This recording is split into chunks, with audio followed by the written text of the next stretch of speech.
Coucou tout le monde! Aujourd'hui, une petite shaker card ronde. Pour ça, j'ai choisi deux die, donc ici ce sont des die fausse couture de chez Everiel. Je mesure à peu près la taille que va faire donc ma carte. Et puis je vais découper le morceau de papier dont j'ai besoin pour passer tout ça dans ma Cuttlebug. Pour maintenir mes cercles en place avant de les passer dans ma machine de découpe, je les positionne et tout simplement je vais placer un morceau de washi tape de manière à ce que ça ne bouge pas quand je vais passer entre les deux plaques. Une fois que c'est passé dans la machine, je peux tout retirer et je vais garder ces deux pièces, le carré et le cercle, et je ne vais utiliser que ce disque. Et vous verrez, je vous ai fait une seconde vidéo où j'utilise en fait toutes les chutes de cette carte-là. Donc pour l'instant, ce qui m'intéresse, c'est ce disque. Je vais également découper un cercle complet, donc juste le cercle du tour, toujours dans le papier blanc. Et c'est ce cercle qui viendra constituer ma base de carte, l'arrière de ma carte, celui où je vais pouvoir écrire mon petit mot. Comme j'avais envie d'une carte dans les tons roses, eh bien je vais utiliser de la mousse rose. Comme ça ma carte sera très jolie sous toutes ses coutures.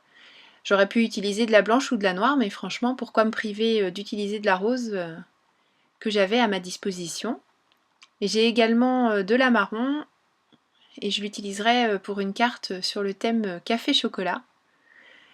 Pour pouvoir me servir de cette mousse et la passer dans ma machine, et surtout pour qu'elle soit facile à coller ensuite et pour éviter les soucis de fuite de petites perles ou autres microbilles, je vais enduire les deux faces avec du stick it. Donc le stick it, c'est un adhésif double face très très fin qui passe donc très très bien dans les machines de découpe, qui n'ajoute pas d'épaisseur, et surtout là avec la mousse, ce qui est génial, c'est que ça va éviter qu'elle ne se déforme, puisque ça a tendance un petit peu forcément à s'aplatir et donc à s'agrandir. Là on n'a aucun problème, puisque la mousse va garder sa forme originale et donc s'adapter parfaitement aux autres découpes en papier.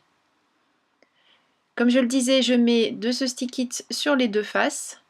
J'aime beaucoup utiliser aussi cet adhésif, notamment pour les petites découpes d'ail très très fines. On s'embête pas avec la colle comme ça.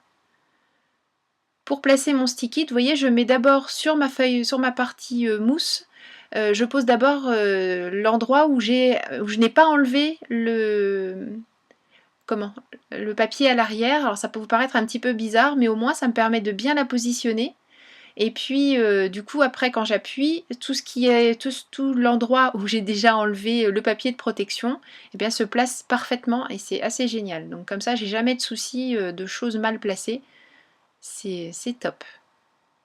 Je reprends mes deux cercles que j'avais défaits, donc j'ai remis mon petit morceau de masking tape. Je repositionne, on passe à nouveau dans la machine de découpe.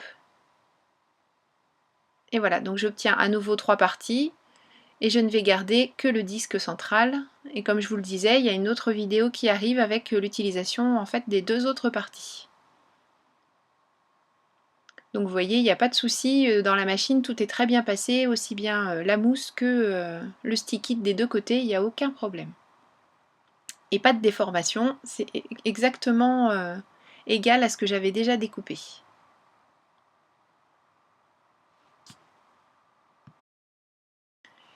Je découpe également avec le cercle le plus grand un disque de rhodoïde, bien sûr, pour que mes petites perles ne se sauvent pas.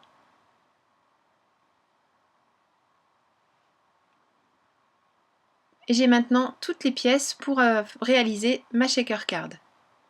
Donc le disque de fond, l'épaisseur pour que les petites choses que je vais mettre à l'intérieur puissent se promener, le disque d'habillage, mais bien sûr avant j'aurais positionné le cercle de rhodoïde.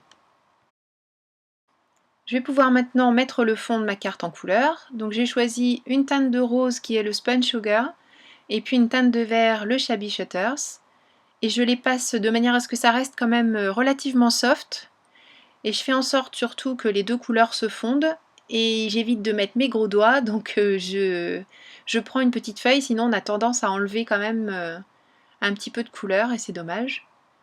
des petites gouttelettes d'eau pour manger un petit peu la couleur et faire des petits pois sur le fond qui vont devenir blancs puisque la couleur va disparaître. Je vais pouvoir maintenant assembler les différentes pièces. Par contre, je m'aperçois que c'est pas quand même tout à fait sec en manipulant.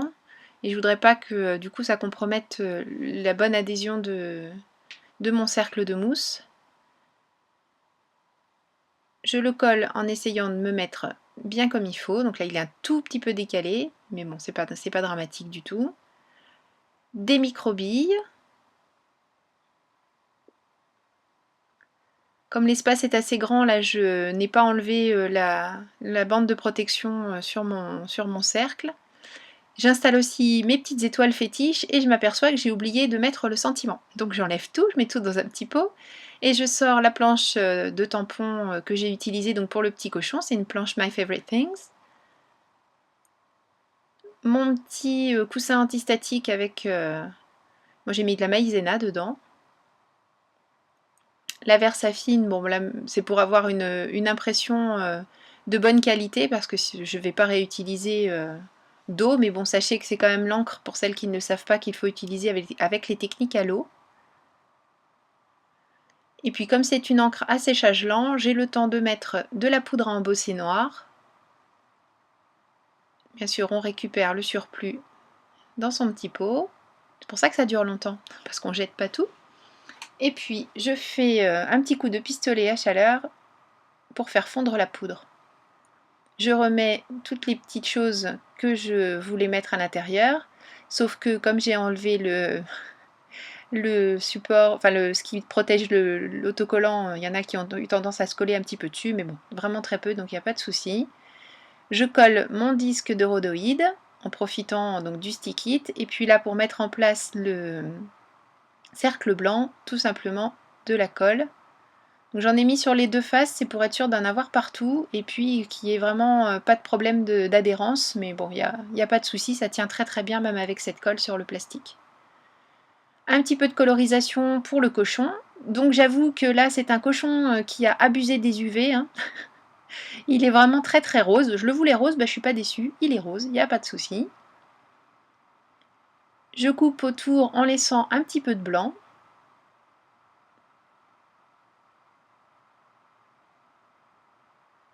Et puis je vais venir le coller en mettant de la mousse 3D.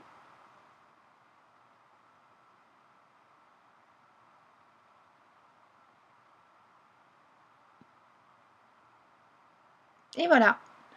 Pour finir d'habiller, je colle un petit nœud en papier que j'ai découpé avec un die.